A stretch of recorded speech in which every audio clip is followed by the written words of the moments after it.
Hello, welcome back to my channel. If you are new here, I'm an ultramarathon runner and counsellor, and this video is going to be an introduction to my new series called Building a Life in the Mountains. I moved to France in 6 days, which feels absolutely wild to say out loud. So I kind of wanted to do a little bit of an intro video, talk a little bit more about what's going on. Obviously, I've shared bits and pieces here and there and small bits on Instagram, but I just wanted to do a more in-depth video. So this is the start of my series where I want to document more of what the move is actually like and what it means for me and why I'm doing this all. Not just the running side of it, but talking also about the mental health side of things, the practicalities, like all my autism and ADHD, how that affects it all. I'm really hoping to do a bit more of my relationship with food and how we're navigating that, because that is something I feel like we just need to all talk more about. I feel like on Instagram I've put over I like to think I've probably put out quite like a polished version of this. Like it looks semi like I've got my stuff together. I try not to make it look like I've got all my shit together, all my ducks in a row, because I don't know how to do that in my life or on social media. I wanted to kind of be more transparent here about the process and the journey and what's going on. And how quick it's all come about as well. So a lot of people are saying like, why are you moving to France and why now? And honestly, I think a lot of people will think it's very impulsive, and it is impulsive, but there's also a lot of thought behind it, obviously. I am somebody who, when I put my mind to something, I just do it. But it takes a long time for me usually to get to a stage where I put my mind to something. I've said before, I hadn't been on holiday before I went to France since 2018. And I've very much lived in a little bubble, and I will eventually go into this more because I think it's useful to talk about. When I went to France, I felt different in a way that I can't quite describe, and not in a way that, oh, I was on holiday. Like, of course we all feel different on holiday.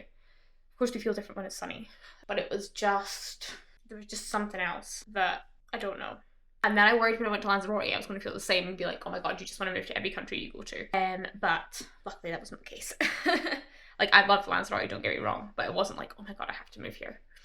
I feel like I'm craving more peace, more silence, more space, more sun. I mean, there's just a different way of life. The French, and I'm very close to the Spanish border, like the culture is very different. I'm just craving a different way of being, I guess, at times. And whilst I could definitely do that here, it's only myself preventing it happening here. It's just very difficult to do that, I think. And if I don't do it now, I won't do it, I don't think. It would be very much when I was 30 I spoke about moving to France and I didn't, or it would be very much one of those kind of things, whereas it's like, okay, well, now's the time. Like, I don't have kids, I don't have a partner, I don't have a job that I need to be in one place for, and they're all things I might get in the future, whereas right now I don't. So this is the time to do it, essentially, I guess. I'm hoping the move and the environment in France gives me just, I don't know, perspective, freedom. I really want to work on my relationship with food more, my relationship with myself more. Maybe this is like my gap year. Just 10 years too late, because essentially I think when I took a year out, because I went to uni when I was 16, and then 17, 18 I ended up having to take a year out of life because I was in hospital with an eating disorder, and then I went back into education. So my year out technically was like having an eating disorder, which isn't a gap year. That's not the year you find yourself, guys. So I'm just doing it late. Right now it's super stressful because obviously I go soon. It's all the practical stuff now that's getting me stressed. Like how to fit everything in the car. Like, if the cat's coming with me, I think it would be quite different as well if I was maybe if I had a partner that was coming with me, but it's just me, and it's quite scary actually moving country to somewhere that I don't know I don't know exactly what I need. And I think, yeah, obviously before Brexit you could just kind of go over, and now it's a lot more complicated. So my first visa got rejected. So we've had like the visa stresses, and that was just before the ARC. I got my visa approved, which was an absolute like relief. But also that was leaving it like 3 weeks before, and I started my application process in November.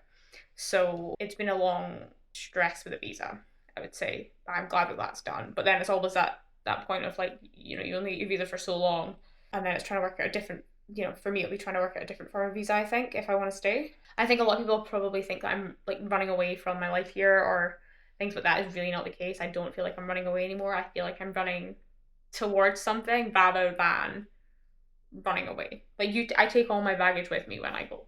Like I am very aware of that. There was a point where I was not, and I definitely did try and just run away. But I'm aware that, all my past comes with me wherever I go. And it also comes at a really interesting point because it comes just after the arc, and that wasn't quite planned. I think like anybody maybe who had my experience, you get a big knock of confidence after a DNF, especially my first one. I had such big goals there, it's kind of hard to sit with. That might have, if I achieved my goals, that might have impacted sponsorship, and then in turn the sponsorship might impact visas and blah blah blah blah. So it just kind of is like, am I doing the right thing? Am I just crazy for doing this? Am I, all these kind of self-doubt questions. And it's just really being like, no, I'm in it for the long game. Like I'm not in it for the quick instant gratification. I'm in it for the process. I'm in it for the journey. I like the training. I'm in it for the training rather than the outcome, I guess. I just have to remember that. Part of me is so much about staying in the process, but also believing in myself that I can chase outcomes because I'm so focused often in the process. France feels like a place where I might be able to do that a little bit more. Now, another part of this move and the series is my relationship with food and my mental health. I have spoken out about this frequently, that my mental health has not always been 10 out of 10. Could be a lot worse. My relationship with food is complicated. Something I do really want to do is open that dialogue more. I'm still not entirely sure how I'm going to do that. That will be a work in progress. If anyone's got any ideas, comment below. Or just hit me up, please. I don't want to just portray something that I'm not. I don't want to be like, I'm fixed, look at me. This is definitely more about learning to fuel myself properly and how my environment impacts me, because that is something that I find very impactful, is my environmental setting. I will be learning to fuel my body properly for high performance and then take that into any environment. So yeah, this series is going to include my training in life as an ultra runner, the reality of living in another country that you're not very good at the language at yet, the reality of my mental health, autism, ADHD in another country, and yeah, all the messy admin and all the scary stuff that, yeah, you can have longer chats about on YouTube than what you can have on other social media platforms. If you are somebody who is making a big decision for your mental health, your body, or your dream, and you don't really know what's going to happen, this is a series for you.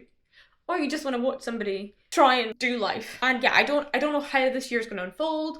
I don't really know how the series is going to unfold, but I wanted to start documenting it imperfectly and let people see the process rather than just the highlights. That's why I have not put a full face of makeup on.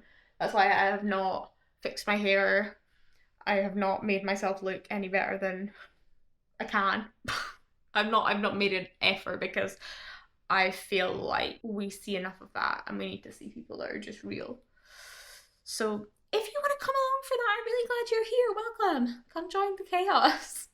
And please, please, please, please, please do subscribe or like, comment, or, just quietly watch. It's all good. And yeah, the next vlog, I'll be me literally moving to France.